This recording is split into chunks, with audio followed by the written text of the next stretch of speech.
नमस्ते, मैं डॉक्टर मेघना Pandey, consultant physician and intensivist. आज का हमारा टॉपिक है हाइपरलिपिडेमिया, यानी जैसे नाम से ही जाहिर होता है, शरीर में लिपिड्स यानी कि फैट बढ़ जाना, खून में जो फैट की मात्रा है वो बढ़ जाना। अब ये जो कोलेस्ट्रॉल होता है या जो फैट होता है, उसकी ज़रूरत हमारे शरीर को क्यों पड़ती है?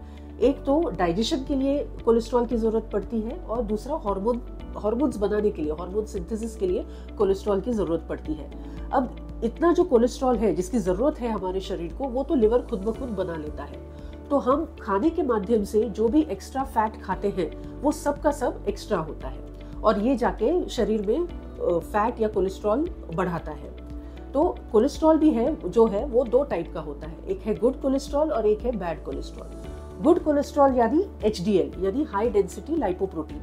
तो HDL क्या करता है, जो फैट होता है उसको जाके लिवर तक पहुंचाता है, तो उसकी वजह से लिवर में वो फैट मेटाबोलाइज हो जाता है और कहीं जाके जमता नहीं है। जो बैड कोलेस्ट्रॉल होते हैं जैसे LDL है, लो डेंसिटी लाइपोप्रोटीन, VLDL है, वेरी लो डेंसिटी लाइपोप्रोटीन, या ट्राइग्लिसराइड्स है, वो बिल्कुल इसके विपरीत करते हैं। यानी जो फैट होता है वो रक्त वाहिकाओं में जाकर डिपॉजिट कराते हैं, तो उसकी वजह से रक्त वाहिकाएं हैं वो ब्लॉक हो जाती है कोलेस्ट्रॉल की वजह से, और फिर जहाँ पे ब्लॉक है उसके आगे खून पहुंचता नहीं है और इसकी वजह से हार्ट अटैक और स्ट्रोक का रिस्क बढ़ जाता है। अब यूजुअली ये कोलेस्ट्रॉल बढ़ता क्यों है? तो इसका एक कारण है हेरिडिटरी, दूसरा कारण है जो सेडेंटरी लाइफस्टाइल है, यानी कुछ ज्यादा एक्टिव फिजिकल एक्टिविटी नहीं होना। तीसरा है जो आजकल हमारा जो लाइफस्टाइल है, जो एक तो सेडेंटरी है ही, प्लस जो अपने ईटिंग हैबिट्स है, जो ज्यादा जंक फूड का इंटेक होता है, सैचुरेटेड फैट इंटेक होता है, ट्रांस फैट इंटेक होता है, इसकी वजह से भी कोलेस्ट्रॉल बढ़ता है। फिर कुछ मेडिसिन होते हैं जिनकी वजह से कोलेस्ट्रॉल लेवल्स बढ़ सकते हैं। हाइपोथायरॉयडिज्म यानी शरीर में थायराइड की कमी होने से भी कोलेस्ट्रॉल लेवल्स बढ़ते हैं। अब कोलेस्ट्रॉल लेवल्स बढ़ने से क्या रिस्क होती है? तो रिस्क यानी जब कोलेस्ट्रॉल लेवल्स बढ़ते हैं तो जो रक्त वाहिकाएं हैं वो ब्लॉक हो जाती है, तो जाहिर सी बात है स्ट्रोक और हार्ट अटैक की रिस्क बढ़ जाती है। कभी कभी अगर कुछ पेरिफेरल आर्टरीज ब्लॉक हो जाए तो पेरिफेरल आर्टेरियल डिजीज नामक एक बीमारी भी हो सकती है। अब लक्षण, इसके लक्षण ज्यादातर कोलेस्ट्रॉल बढ़ने के कोई लक्षण नहीं होते। आप आपका हेल्थ चेक कराने जाओ तब पता चलता है कि भाई मेरा कोलेस्ट्रॉल ज्यादा है।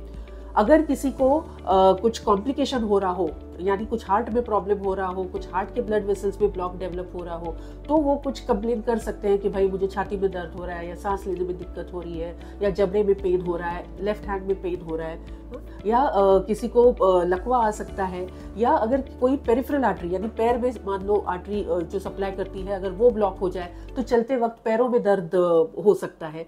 तो ये कुछ उसके लक्षण हैं।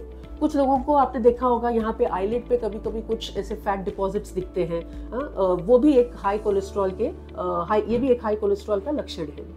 अब इसका निदान कैसे होता है? तो जैसे ब्लड टेस्ट है उसमें पता चल जाता है कौन सा कोलेस्ट्रॉल हाई है, लो है, तो एक सिंपल सा ब्लड टेस्ट है। अब इससे बचने के लिए हम क्या कर सकते हैं? तो बेसिक जो है वो अपना लाइफस्टाइल सुधारने की हम सबको बहुत ज्यादा जरूरत है। तो एक तो डी स्ट्रेस करना यानी प्राणायाम, योगा, इस पे फोकस करना। Secondly daily exercise at least 150 minutes per week, जो वॉकिंग है दैट इज रिकमेंडेड।